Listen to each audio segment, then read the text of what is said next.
um, the 8th of July. Thankfully, we're on the back end of the flooding risk in Texas. That thankfully, I think is over. Um, the remnants of Chantal have moved off the East Coast, and we have a MCS moving through the upper Midwest this morning. You can see that on radar here.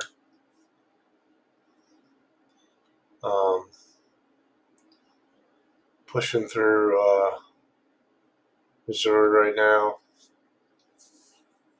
and just in Missouri, and it doesn't look like there's any warnings or anything. Let's take a look. It looks so severe right now, but it is the middle of the night, and you can see it looks like it's going to sustain itself for a while, given the cold pool right behind it. As long as I can maintain and it doesn't become totally outflow dominant, then it'll probably continue to push southeast for the next several hours. Eventually, it'll die out, but let's see how far it gets. That being said, let's look at our upper level pattern. Again, we have the upper level water vapor loop. Broad high pressure starting to build over the desert southwest. Upper level low just over the north, off the northeast coast of California. Some short waves moving through the flow here. The upper level low in the Gulf of Mexico with looks to be like a front in this area, kind of stalled out with really thin high pressure area right here along the east coast. And it looks like a short wave, and that may be what's left over from Milton 2, part of the circulation moving through there. Anyway, kind of a complicated pattern once again, but it's interesting to look at the water vapor loop every day, see what it looks like at the upper levels. As far as hazards today, let me double check on this. Flood watch along the east coast, along with heat advisories. Looks like dense fog advisory up in on the Mississippi River here. Some flood warnings in Texas, and a lot of different extreme heat warning and red flag warnings and heat advisories over a larger portion of the U.S. Thankfully, there's not a flood watch in Texas right now, but along the East Coast, that's probably due to the remnant flood boundary moisture that's left over from Chantal. If we go to the what the precip expected today is, totals, you can see where the biggest swath is in that area along the northeast corridor, Mid-Atlantic, North Carolina. Really, well, they really don't need rain again because it rained pretty hard yesterday. As we go through in time, that moves out of the area. Generalized precip totals, not anything extraordinary, although it seems like there's more possibility of a little more rain on those areas, upwards of maybe 5.5 inches a day. It's just depends where it's focused and how the forecast goes. So the Weather Prediction Center has that area and a slight risk for excessive rainfall till 12Z today, which is about like 8 a.m. And then uh, in the lower Mississippi Valley area, slight risk, and a large marginal risk in another other part of the country. Excuse me. The slight risk till 12Z today is here, and then for today, the rest of the day, it moves along the East Coast, and right here. Again, we have another slight risk along the Mid-Atlantic for day 2, which is tomorrow, the 9th. Another slight risk along the East Coast. I just hope this doesn't come to pass because there could really be some flooding concerns if they get excessive rainfall that many days in a row. As far as temps go, um, ending today at 8 p.m., you can see where the big highest temps are, and that as the high pressure builds, excuse me, over the southwest, you can see max temps over 100 degrees, way up in the northern tier states. Thankful that'll cool off quite a bit as we move forward in time, which is good. Then looks like it'll build back in 7 days from now and become hot again over most of the nation. Precip, again, we went over that, but 6 hours, 24 hours, you see the biggest areas here in 48 hours.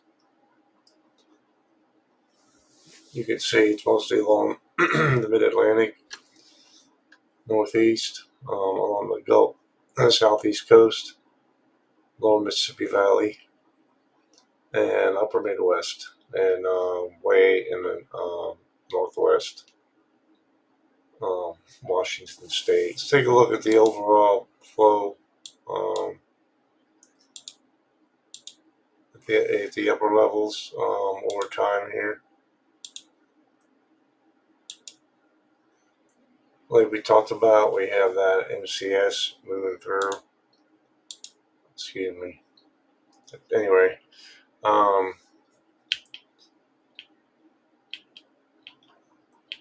upper level flow becomes a little bit amplified over time over the desert southwest, like we talked about. The polar jet way up north here, kind of bending southward into the northeast.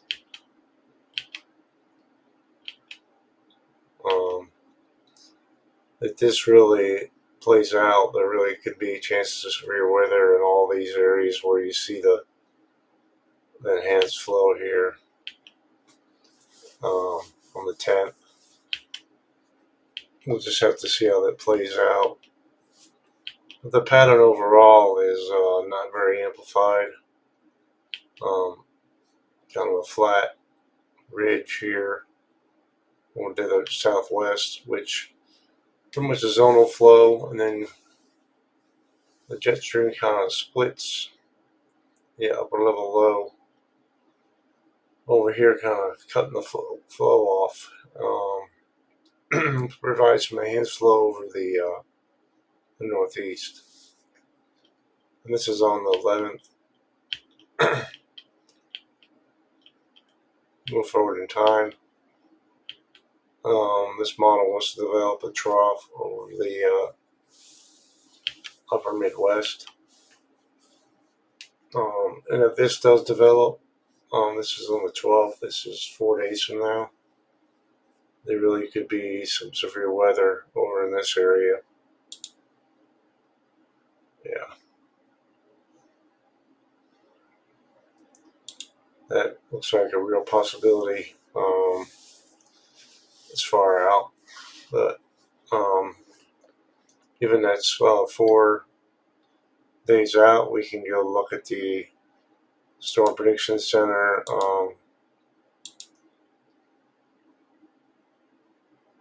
forecasts. This is for today.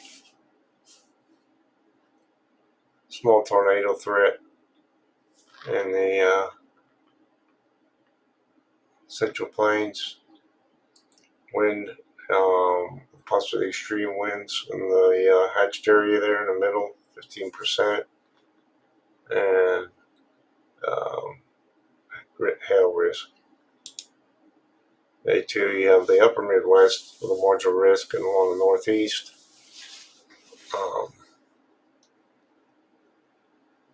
And then day 3, you have the slight risk back again on the upper Midwest, all the way up in the Canadian border, all the way down to Texas, and along the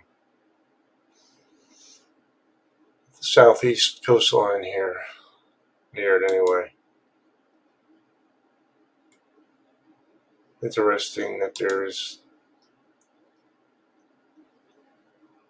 nothing in the day 4 outlook. That's probably, now that's just outlook here.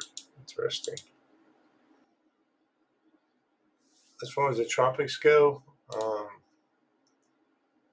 and the extended temperature outlook, you can see most of the nation is supposed to be above average except for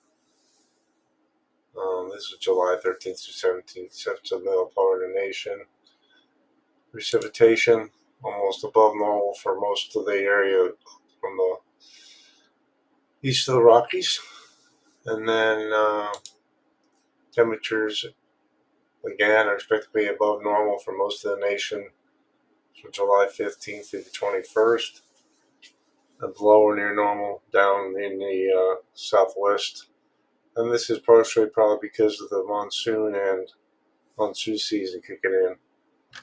And the day 8 to 14 precip outlook above normal for most of the U.S. with some possible near normal chances one way or the other. And leading below normal for the northwest. As far as the tropics go, this is their latest thinking on tropical activity. Looks to be pretty active in the West Pac, but Eastern Pacific activities looking to wane, like we talked about, below the average rainfall probability, and they're not predicting any tropical activity in the next 2 weeks in either the East Pacific or the Atlantic. As we all know, though, we had Chantal developed, and there was no prediction for that. So you never know what could happen. Anyway, I think that's what. Let's see. That's what day is that for? Through the 11th. Interesting. They don't have anything on here anymore. Or day 4. This might be what was day 4 outlook. They did have a 15% risk, but now they're showing a marginal risk with a slight risk in the middle of it and along the East Coast here. As far as the tropics go, the HRR, the convecting allowing model is thinking about precip chances for today, like future radar. See that MCS moving through there, through the flow. Really, not a lot going on for a good part of the day, except for along the northeast quarter here, and along the Midwest, Mississippi Valley, storms are building. That's the end of where that model run And let's see, a little further. It's in the middle of the night. Um, really not a lot of widespread um, precip chances today, according to this radar, this model.